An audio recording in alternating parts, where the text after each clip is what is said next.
Oi pessoal, tudo bem com vocês? Estamos de volta com mais uma semana de aulas em língua portuguesa. Hoje vamos falar de texto científico, informações explícitas, aquela habilidade que a gente lê o texto e já consegue visualizar a resposta. Não é difícil e todo mundo consegue tirar de letra todas as perguntas respondendo corretamente. Nossa mensagem diária de hoje diz assim: sempre é uma imensa alegria ter você por perto. Sejam muito bem-vindos, queridos alunos e alunas. Então hoje eu quis trazer para vocês somente essa frase para aquecê-los e desejar essas boas-vindas para vocês que vieram do final de semana, que brincaram bastante e perceberem que nós somos muito alegres quando nós percebemos que todos vocês estão conosco. É bom estar com vocês, é bom ter vocês aqui com a gente, estudando, respondendo as atividades. E agora, senta, que lá vem a história. É a hora da leitura. Vamos prestar bastante atenção nessa história que eu trouxe para vocês e, lógico, ler junto comigo. De olho na telinha, vamos começar. E hoje eu trouxe para vocês a história do Dudu. O título da nossa história é Dudu é Inteligente. E ela foi escrita por Ana Flores, como vocês estão vendo aí na telinha. Vamos lá? Dudu fazia-se passar por um porquinho pouco inteligente diante da sua professora, pais e conhecidos. E o que conseguia ele com isso? Por que essa ânsia de se fazer passar por aquilo que não era? Ele odiava a escola, os livros e os deveres, de forma que, ao se passar por pouco inteligente, recebia a menor carga de trabalho possível e um tratamento amável e carinhoso. Olha só o que o Dudu fazia. Se fazia passar por menos inteligente para receber uma atenção melhor. Será que isso era mesmo inteligente? Olha só o Dudu. Mas professora, ele está aí fazendo atividade no quadro. Calma, vamos ver o que é isso. Assim, iam para ele os deveres mais simples e os trabalhos mais cômodos, tanto em casa como na escola. A verdade é que ele era muito esperto. No seu tempo livre, dedicava-se a inventar jogos, inclusive alguns bem difíceis. E, como a mentira tem pernas curtas, não demorou muito e Dudu deixou transparecer a sua verdadeira capacidade. Olha aqui os jogos que o Dudu inventava, criava.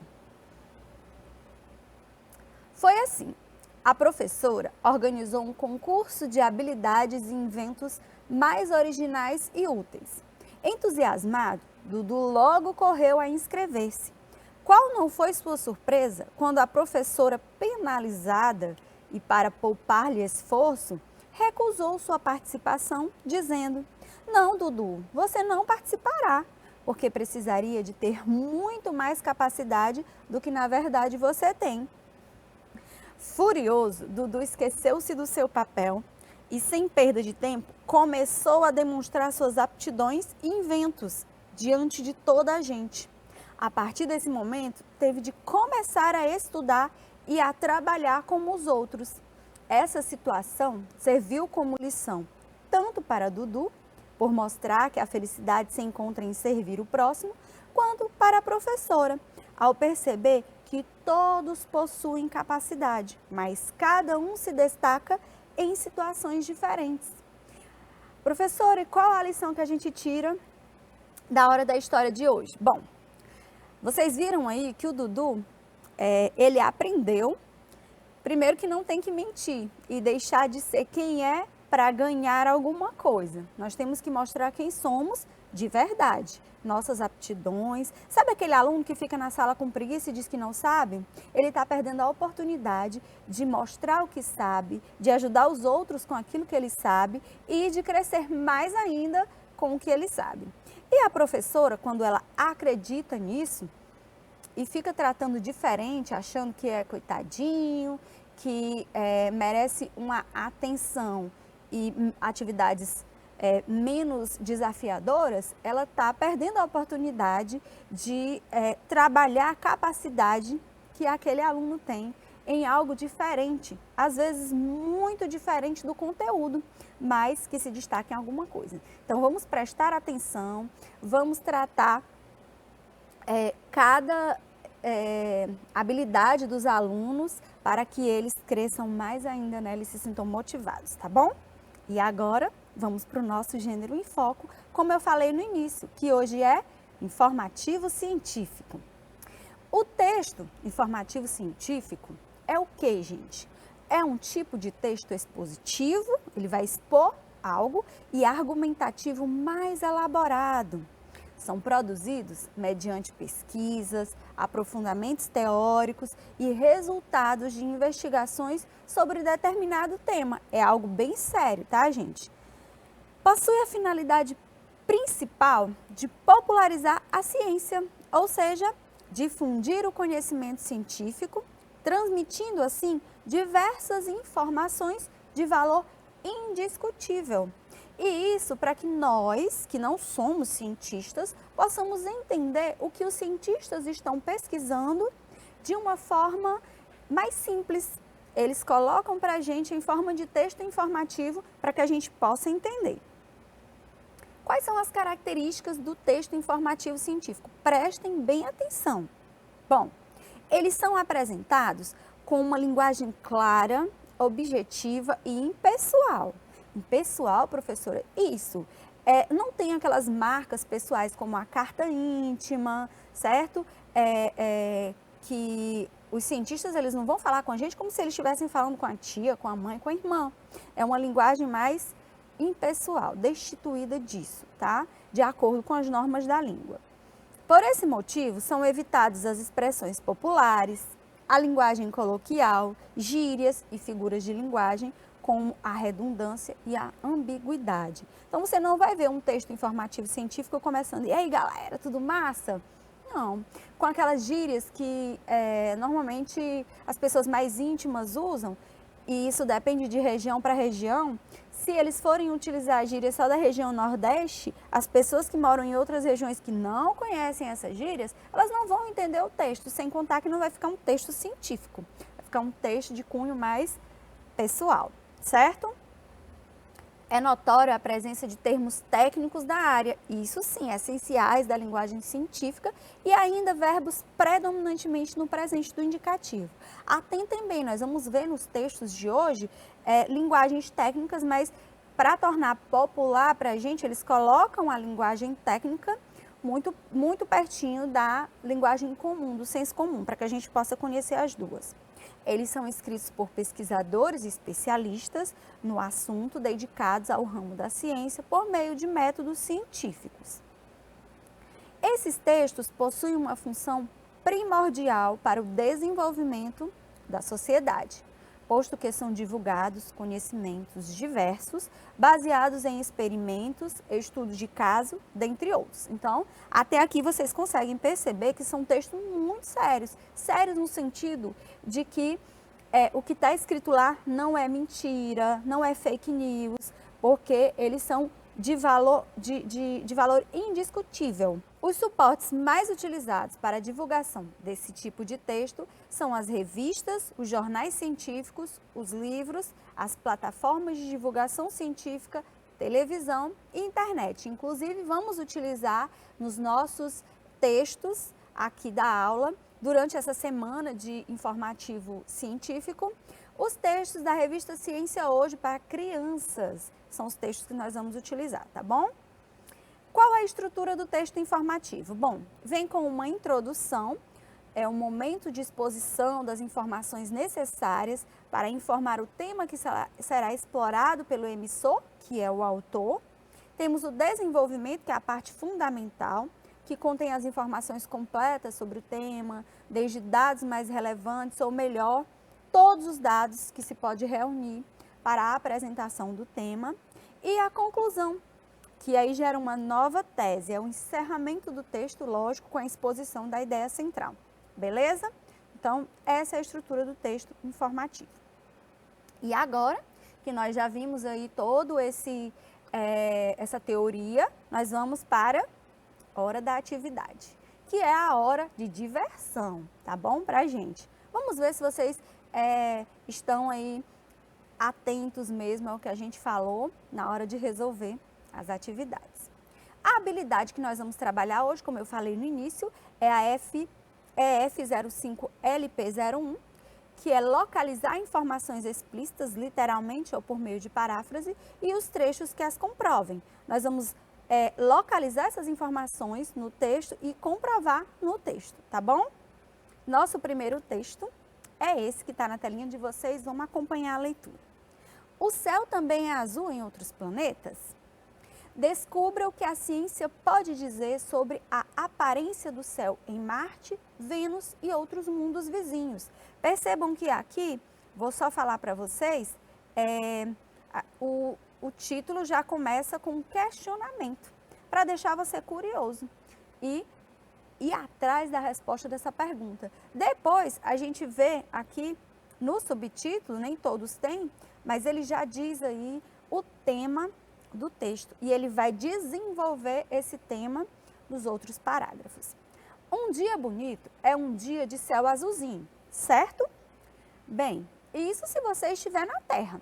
Em outros planetas, o céu pode ficar sempre nublado ou escuro durante o dia, ou até avermelhado.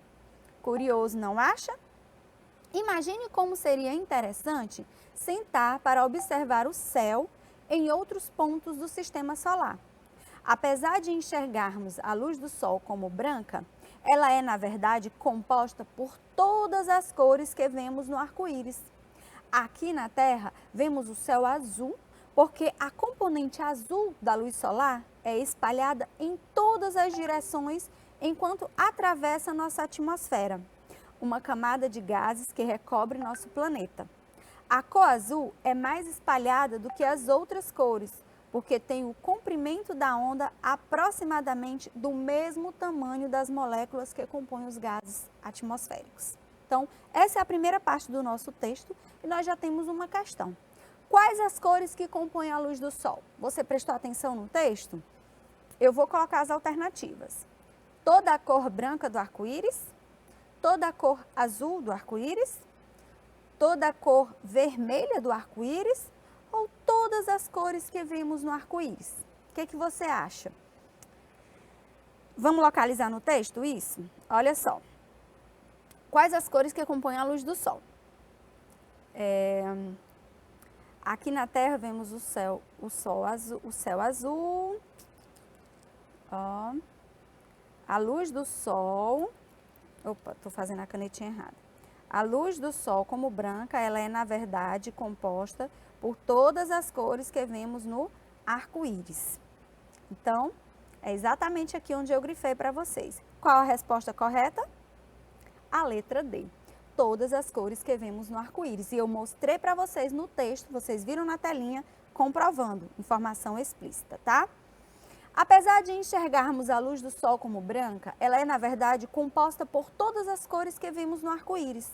Aqui na Terra, vemos o céu azul, porque a componente azul da luz solar é espalhada em todas as direções enquanto atravessa a nossa atmosfera, uma camada de gases que recobre o nosso planeta. A cor azul é mais espalhada do que as outras cores, porque tem um comprimento de onda aproximadamente do mesmo tamanho das moléculas que compõem os gases atmosféricos. Aponte no trecho, ao lado, a informação que explica por que vemos a cor azul no céu diurno. Olha aqui, vemos o céu azul porque a componente azul da luz solar é espalhada em todas as direções enquanto atravessa a nossa atmosfera. E é uma informação explícita no texto. Aqui já temos a continuação desse texto. No pôr do sol, vemos o céu avermelhado. Por que isso acontece? Vamos lá no texto para a gente encontrar essa resposta? Olha aqui. Isso acontece porque com o sol perto do horizonte, sua luz, para nos alcançar, precisa atravessar uma camada maior da atmosfera. É por isso que acontece isso da gente ver o céu avermelhado lá no pôr do sol, tá bom? Vamos para o nosso próximo texto. Como dormem os animais? A preguiça dorme mais de 18 horas por dia, sempre pendurada nos galhos das árvores. Seus braços são tão fortes que ela pode passar vários dias nessa posição. Mesmo em sono profundo, nunca cai, graças às suas poderosas garras. Os peixes vão descansar no fundo das águas, geralmente de noite, onde ficam imóveis. Alguns até afundam na areia. Como eles não têm pálpebras, ficam de olhos abertos. Os flamingos dormem em pé, ora se equilibrando sobre uma perna, ora em outra. Prestaram bastante atenção na leitura? Vamos para as perguntas. Quantas horas a preguiça dorme por dia? Menos de 18 horas? Mais de 15 horas? Menos de 15 horas ou mais de 18 horas? Uma resposta muito fácil. Mais de 18 horas. E a gente encontra ela, ó, aqui, mais de 18 horas por dia. Beleza? Próxima questão. Mesmo em sono profundo, nunca cai graças a seus fortes braços, ao sono profundo, às suas poderosas garras ou às penduradas nas árvores. Localizaram no texto? As suas poderosas garras, que está aqui, ó. Nunca cai graças às suas poderosas garras. Bem explícito no texto, tá? Segundo o texto, os peixes ficam de olhos abertos por não sentirem sono, por estarem cansados, por não terem pálpebras ou por afundarem na areia. Bom, tá aqui a resposta. Como eles não têm pálpebras, ficam de olhos abertos. Explícito no texto, letra C, por não terem pálpebras. Você sabia que um cheirinho de terra molhada é obra de bactérias? Substância produzida por um tipo de micro-organismo em contato com a água gera esse aroma. O dia está quente e de repente cai aquela chuva para refrescar. Bastam as primeiras gotas tocarem o solo para sentirmos aquele agradável cheirinho de terra molhada. Um cientista diria, como é bom esse cheirinho de bactérias. É isso aí. O aroma que sentimos vem desses seres microscópicos que podem ser muito úteis para humanos e até para os camelos. Em geral, associamos bactérias a doenças, mas alguns desses seres são inofensivos, pode crer. Esse é o caso da Streptomyces coelicolor, bactéria que vive no solo e fabrica uma substância que nos faz perceber o cheirinho de terra molhada. Você sabia disso? Aposto que não. Além de ser excelente produtora de antibióticos, medicamentos indicados para combater algumas doenças de origem bacteriana, essa bactéria é, digamos, uma aliada dos camelos. O odor característico que elas produzem em razão da umidade ajuda os camelos a encontrarem água no deserto. Claro que para sentir o cheirinho produzido pelas bactérias em ambiente tão seco, os camelos precisam contar com um super olfato. E contam mesmo, graças a esse sentido aguçado, são capazes de encontrar água a mais de 80 quilômetros de distância. Isso que é faro. No trecho, esse é o caso da Streptomyces coelicolor, a expressão destacada é um exemplo de linguagem científica, culta, informal ou técnica. Lembra que a gente falou no início? Essa é uma linguagem científica. É um informativo científico, só pode ser uma linguagem científica. No texto, descobrimos que os camelos têm uma aliada que os ajuda a encontrarem água no deserto. Indique o trecho que nos revela esta aliada. Vamos lá? Alguns desses seres são inofensivos, pode crer? Em contato com a água gera esse aroma? Essa bactéria é, digamos, uma aliada dos camelos ou claro que para sentir o cheirinho produzido? Olha aqui. Essa bactéria é, digamos, uma aliada dos camelos. Então, a nossa resposta correta está na letra C. E nós provamos que está explícita no texto. Por que as aranhas fazem teias? Elas estão por toda parte, nos cantos da parede, em algum móvel velho, embaixo da cama, no jardim. Seus fios formam desenhos que encantam nossos olhos. Procure atentamente e você deve encontrar uma teia. Que elas são feitas por aranhas, todos já sabem. Mas por que as aranhas fazem teias? A resposta está na barriga da aranha. Bem na ponta do abdômen dela, existe um par de órgãos que produz fios de sedas que formam a teia. Assim, ela solta o fio e vai tecendo com a ajuda de algumas de suas 8 pernas. caçar, proteger seus ovos ou mesmo fazer abrigos, as aranhas que fazem teias para caçar são as mais observadas. Você já deve ter visto algum bicho grudado em uma teia. É que ela é coberta por uma substância grudenta, assim o inseto que voa desavisado pode esbarrar em uma delas e ficar preso em seus fios. Se isso acontecer, já era. Ele certamente será devorado. Vamos para as questões? Para fazer a teia, a aranha utiliza a barriga e as pernas, a boca e os olhos, a cabeça e a barriga ou as pernas e os dedos? Ela utiliza a barriga e as pernas, como a gente acabou de ver. Segundo o texto, as teias estão em todas as partes e são feitas por quem? Ursos, caranguejeiras, aranhas ou baratas? Olha aqui no texto, elas são feitas por aranhas, bem explícito no nosso texto, tá vendo? Qual parte da aranha é responsável pela produção dos fios utilizados para fabricar a teia? Pés, boca, olhos ou abdômen? Vamos mostrar no texto? Olha aqui. Bem na ponta do abdômen dela existe um par de órgão que fabrica os fios. Então, é no abdômen. Letra D. Hábitos saudáveis. Bom, gente, esse texto aqui, ele vai falar do hábito saudável de dormir. Certo? Que dormir é um hábito saudável, que se você não dormir direito, você vai ter fraqueza, cansaço, irritação, estresse, mau humor, beleza? Vamos aqui para as perguntas sobre ele. Onde o texto foi publicado? A gente tem essa informação explícita. Canal Kids, nesse site, foi onde o texto foi publicado, beleza? De acordo com o texto, o que a falta de sono ou sono mal dormido pode provocar? Trouxe para vocês a resposta no texto. A falta de sono ou sono mal dormido faz tanto estrago que a lista parece não ter fim. Não dormir ou dormir mal provoca irritação, cansaço, mau humor, falta de concentração e de memória, além de alterar o metabolismo, prejudicando a digestão. Problemas com o sono podem até interferir no desempenho na escola, então durmam bem, tá, galera? Esse negócio de ficar dormindo até só 11, meia-noite, não dá certo, ok? Agora eu trouxe para vocês aqui esse texto do peixe de briga que tem as características dele. Vamos lá para a pergunta. Quanto mede em geral um peixe de briga? 5.000 centímetros? 500 centímetros, 5 centímetros ou 50 centímetros? Vamos ler o texto? Peixe de briga beta splendens, o corpo mede em geral 5 centímetros, como vocês estão visualizando aí na telinha. A nossa resposta correta é a letra C, que está aqui bem explícita no nosso texto e não é difícil de encontrar. Qual o nome científico do peixe briga? Mostre no texto. De novo aqui no texto, qual é o nome científico? Vocês estão vendo aqui, ó, beta splendens. Olha só, vamos aqui para a nossa terceira questão.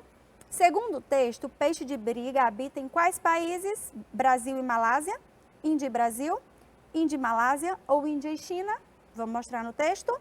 Olha aqui, Índia e Malásia. A resposta está na letra C, bem explícita no nosso texto.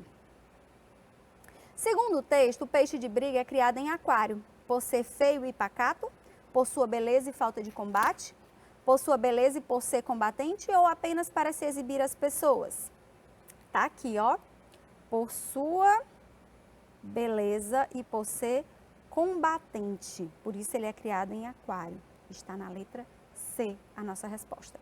O que o peixe faz para se exibir à fêmea? Cria cores vibrantes? Cria curiosas bolas de ar? Ele combate ou ele é bonito? Olha aqui, ele cria curiosas bolas de ar que confecciona para se exibir à fêmea. Está na letra B, a nossa resposta. Nosso próximo texto é esse do dragão de Cômodo, que a gente vai ler aqui as perguntas para poder responder. A presa do dragão de Cômodo morre no instante em que é mordida, esmagada pela mordida, paralisada pela mordida ou de infecção causada pela mordida. A gente tem o texto aqui que diz que ele morre de infecção causada pela mordedura. Onde é que está a nossa resposta? Na letra D, de infecção causada pela mordida. né, morde, a infecção causada pela mordedura acaba matando o animal ou mesmo o humano ao fim de alguns dias, tá? Então, muito cuidado com esse dragão. Complete o trecho com informações do texto. Um dragão de cômodo pode medir até 3 metros, pesar 50 quilos e viver até 120 anos. 50, 3 e 120, 3, 120 e 50 ou 123 e 50. Vamos ver? Tá aqui, ó, ele pode medir até 3 metros, pesar 120 quilos e viver até 50 anos. A gente tem essas informações na letra C, 3, 120 e 50, beleza? Aqui, agora, nós vamos para a hora da fluência. Esse é o momento que você vai fazer uma leitura silenciosa. Mas o que é uma leitura silenciosa, professora? É aquela leitura que a gente faz apenas com os olhinhos. Então, vocês vão pegar esse texto que já está disponível para você na plataforma, que o seu professor ou professora colocou, vai fazer essa leitura silenciosa somente com os olhos e depois você vai fazer a leitura em voz alta, para você ouvir o que você leu silenciosamente, tá bom? Eu vou ler para vocês já terem uma ideia. Super refrescante, saiba por que nós precisamos tanto de água. Todo mundo diz que a gente tem de beber bastante água.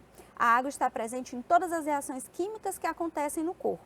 Além disso, transporta oxigênio, alimentos e sais minerais para as células. Atua no sistema digestivo, respiratório e nervoso, limpa e refrigera o organismo e faz parte da composição do suor, do cérebro e até dos ossos. É importante beber pelo menos 4 copos de água por dia, mesmo que não esteja com vontade. Segundo os médicos, quando sentimos sede, é um sinal de que já passou a hora de beber água. Um texto informativo científico sobre a água que você vai ler silenciosamente, depois você vai ler em voz alta, beleza? Então vão agora tomar uma água e ir ao banheiro e eu estou aqui esperando vocês para a nossa aula número 2 de hoje, tá bom? Tchau!